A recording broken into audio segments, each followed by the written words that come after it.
जय श्री कृष्ण, जय श्री राम। आप सबके हृदय में बैठे हुए परमात्मा को प्रणाम करता हूँ। हमारे सत्संगी भाई चैनल में आप सबका खुले दिल से स्वागत करते हैं। आइए आज जानेंगे भगवान कैसे खुश होंगे, इस विषय में बात करते हैं। यदि हमको इस विषय की जानकारी हो गई तो परमात्मा खुश होंगे, तो फिर हम दुखी नहीं रहेंगे। परमात्मा जब खुश हो जाते हैं ना, तो फिर परमात्मा मेहरबान हो जाएंगे, तो फिर किस बात की कोई चिंता, किस बात की उदासी। इसीलिए हम आज ऐसा टॉपिक लाए हैं जो आपका कल्याण करेगा, आपको जानकारी मिले कि भगवान कैसे खुश होंगे। देखो, सबसे पहले तो हम जानेंगे कि परमात्मा खुश होते हैं सत्य से। यदि हम सत्य को स्वीकार करेंगे तो परमात्मा खुद खुश हो जाएंगे। स्वयं सत्य का स्वरूप ही परमात्मा है। हम अपने आचरणों को सत्य पे उतारें, कुछ भी करें सत्य बोलें, सत्य सुने, सत्य देखें। सत्य मीन्स झूठ कपट का त्याग कर दें। भगवान वैसे भी कहते हैं, मोह कपट छल छिद्र न भावा, निर्मल मन सो मोहि पावा। जिसका मन निर्मल होगा उसे परमात्मा मिल जाएंगे। इसलिए अपने मन को बड़ा निर्मल बना के रखना है, कपट नहीं रखना है। हम करते कुछ हैं, करेंगे कुछ और सुनेंगे कुछ, सोचते कुछ हैं, तो ऐसे में परमात्मा नहीं मिलते हैं। परमात्मा सत्य रूपी होते हैं, सत्य स्वरूप होते हैं। सत्य मीन्स परमात्मा होते हैं। सत्य धर्म ही सत्य है, सत्य ही भगवान है, राम है।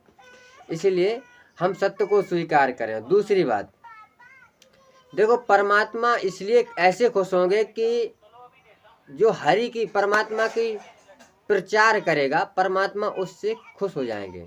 कैसे?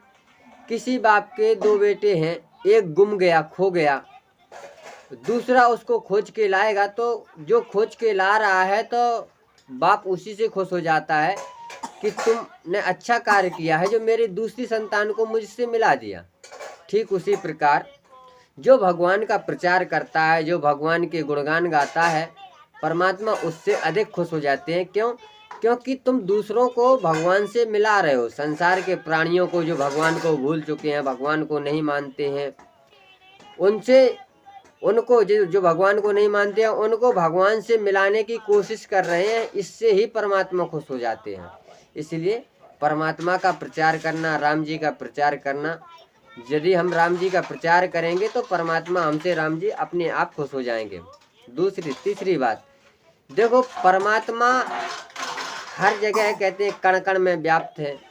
हर जीवात्मा ही परमात्मा का स्वरूप होता है। हम किसी भी जीवात्मा से कष्ट देने की कोशिश ना करें।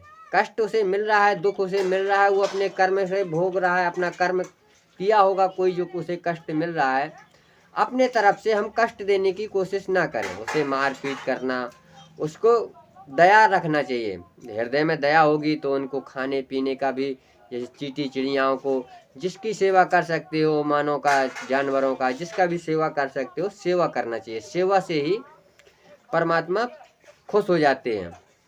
कहते हैं ना, एक ही लक्ष्य, एक ही नारा, सेवा ही है धर्म हमारा।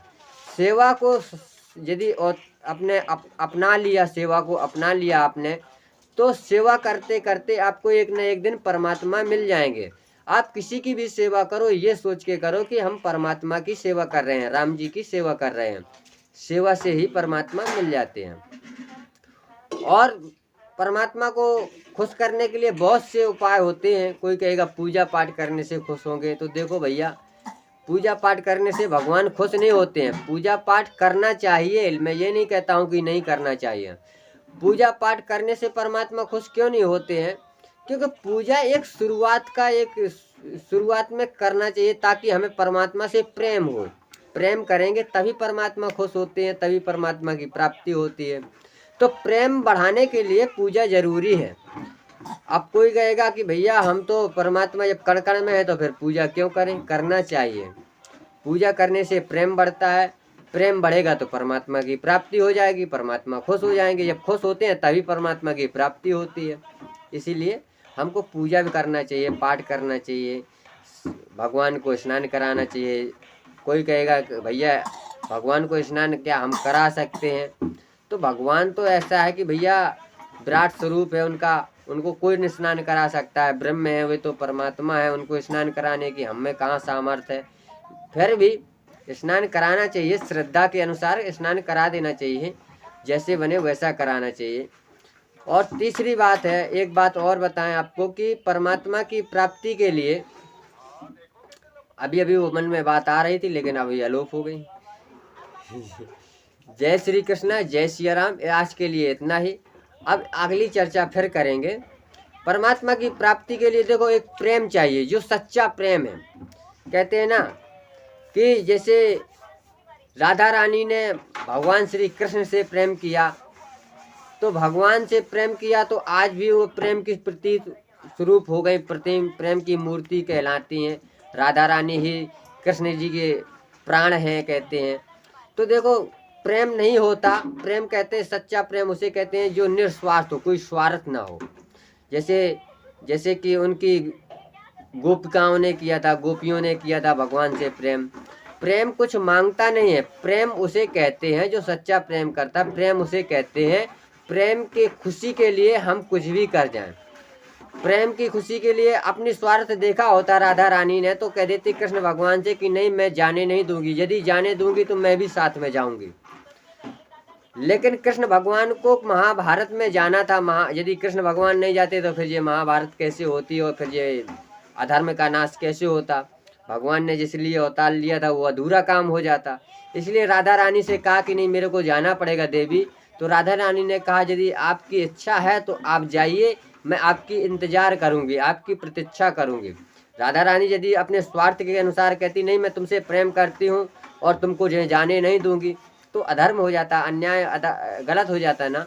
इसीलिए राधा रानी ने अपने प्रेम के खुशी के लिए दुख सहा, रोती रहीं, बिलखती रहीं, सब कुछ किया। गोपियों ने किया, उनकी माँ बाप ने किया, सब कुछ किया। भगवान को जो नित्य कार्य करना था वो करना ही पड़ेगा। इसलिए जो स्वार्थ ना हो। भगवान के लोग क्या करते हैं, एक नारियल चढ़ाते हैं और भगवान से जाने क्या क्या मांग लेते हैं। 10 रुपए का नारियल चढ़ाया, 2 लाख की 5 लाख के सामग्री मांगते हैं। भगवान गाड़ी दे दो, बंगला दे दो। ये प्रेम नहीं है, ये तो एक ढोंग है। देखो प्रेम उसे कहते हैं, भगवान से क्या मांगना, भगवान तो सब जानते हैं ना। भगवान को पता है कि मेरे बच्चों को क्या चाहिए, किस चीज़ की ज़रूरत है। यदि आप गरीब हैं तो भगवान चाहते हैं कि तू गरीब है, भगवान को देखता है कि तेरे को पैसा चाहिए। भगवान जानते हैं तेरे को मैं पैसा दे भी दूंगा तो तेरे अंदर अहंकार जाग जाएगा, अकड़ आएगी, तो तेरा पतन हो जाएगा। इसलिए पहले अपने अहंकार और अकड़ को समाप्त करोगे तो परमात्मा अपने आप पैसा देगा और धन से ही फिर धर्म होगा। इसलिए आज के लिए इतना ही। जय श्री कृष्ण।